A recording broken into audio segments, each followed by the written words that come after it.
Hey everyone, it's Natalie from nataliethecoach.com, and I almost didn't film this video for you because I have a cold sore, and I used to be so self-conscious about that fact. It just would ruin my self-image and the way that I felt and the way that I looked, and literally I wanted to put a paper bag over my head for a week or two. And it's been with time that I've realized it is just something my body does when it's stressed out. And I'm really thankful that my body's that sensitive. It really is. It's taken time to sensitize like that, and so I can feel things and I'm that in tune with my body. So it's changed relationships, but it really even more so made me think of the thing I wanted to talk to you today, which is realizing there are versions of ourselves and that we grow, and at a certain point we have to let an old version of ourselves die, in a sense, because we're no longer that person. And if we continue to hold on to that person that we were, we can never really grow into the person we're supposed to be, or that next version of ourselves. So with that was one of the reasons that I thought, okay, because I'm not that version of myself. I'm not that Natalie that would get devastated, like literally devastated. I didn't want to leave my house. I just wanted to stay in my house for a week until it went away. Today marks day 3 of a new adventure that I'm on, and this adventure entails traveling and living in different places around the U.S. for the next 9 months with my partner, Bob. Longtime dream. I've dreamt of traveling with my partner and being nomadic to a certain degree, like having a location-independent lifestyle and being able to just roam around and have adventures and do my work from the road, helping people, and also to do it with somebody, because I've done it alone and with dear friends, and they were amazing. And there was still that part of that dream that wanted more. I wanted more. It's not that that wasn't great, but I wanted excellent, because I still want to do my trips alone and with friends and work and do all that. But it was really important to me to admit that I wanted that with somebody. And so it marked this year. We moved out of our house. We packed everything into a 3x5 storage space. Actually, Bob did, because he's the master, like, Tetris spatial technician guy. And we set off.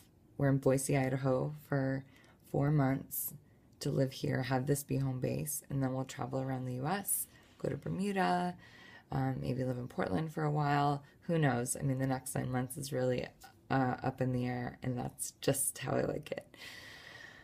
And because this was such a huge transition time, I realized I've had a box, and I'm not kidding, like a bin of journals that I've been carrying around with me since 1999.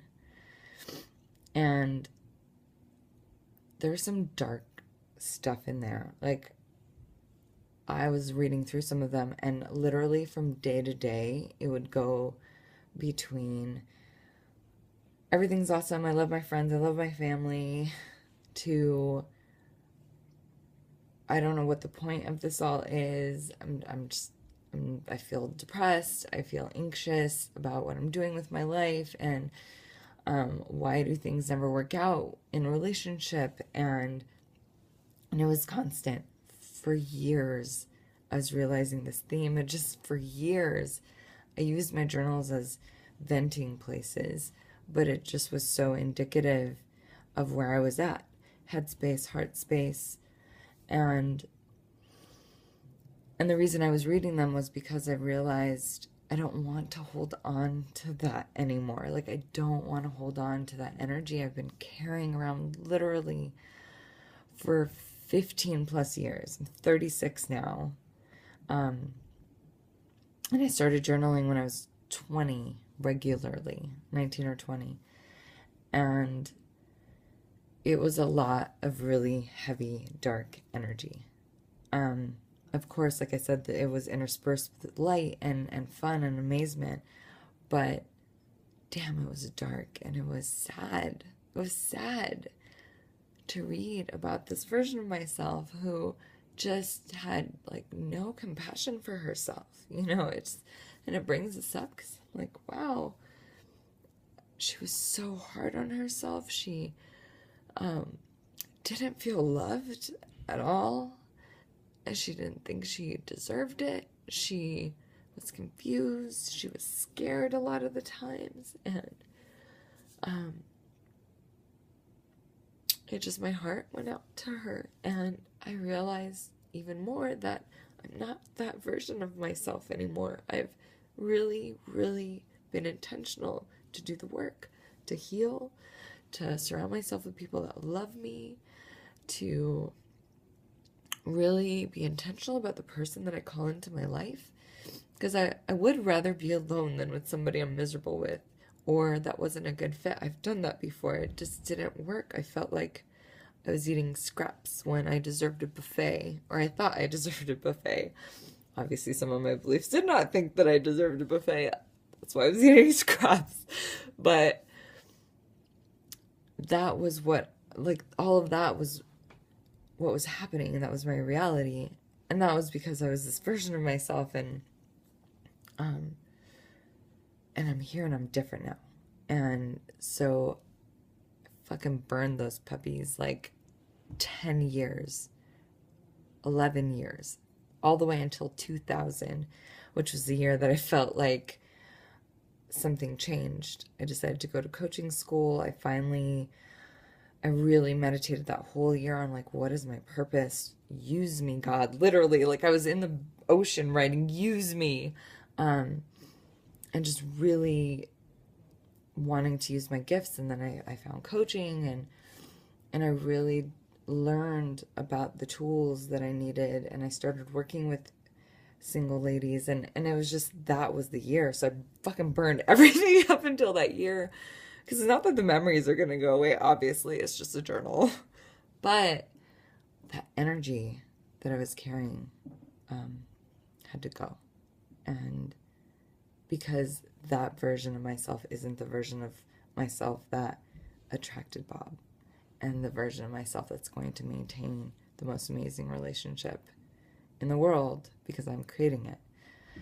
So I say this to all of you as a reminder to be compassionate with yourself wherever you are, because you're always changing. You're never going to stay the same. Always changing. Even if we do nothing, nature changes. That's just the way of life. And so you're always going to be somewhere different. Just think back 2 years ago, even 1 year ago, or 5 years ago. You're not the same person. You don't have the same experiences. You have different information based on your experiences. So have compassion with that person that you were. And then also be ready to let go of that version too. And remember, you're a different person now. So the times you want to pull back from that person and have that person be the one that's speaking and reacting and interacting, you're not that person anymore. You can let it go. And in ritual, in celebration, when I was sitting down and burning, like I was giving love to that old version of myself, and it gave me a chance to realize how far I've come. And I got to see that person now. And so it was, to me, this beautiful honoring. And so I offer that to you as the end of the year. What a perfect time, to just really let go of whatever it is that's not serving you anymore, or that version of yourself that you were, those old thoughts or beliefs, and so that you can make space and room for that new version of yourself to really stand tall, right? And not have to crouch around that old version of yourself. So that is my invitation for you to use this time. I love burning shit. obviously. So maybe write out a note, maybe a love letter to the old version of yourself, or you can just vent out everything that you're sad about or depressed about, or just whatever it is that's kind of like still in there. Vent it all out, stream of consciousness, write until you can't write anymore, and then burn that. Whatever it is for you to be able to let go and also honor then and now. Happy holidays. I will keep you posted of the adventures. And until then, just really be kind to yourself. You're beautiful. And I really want you to know that. Till next time.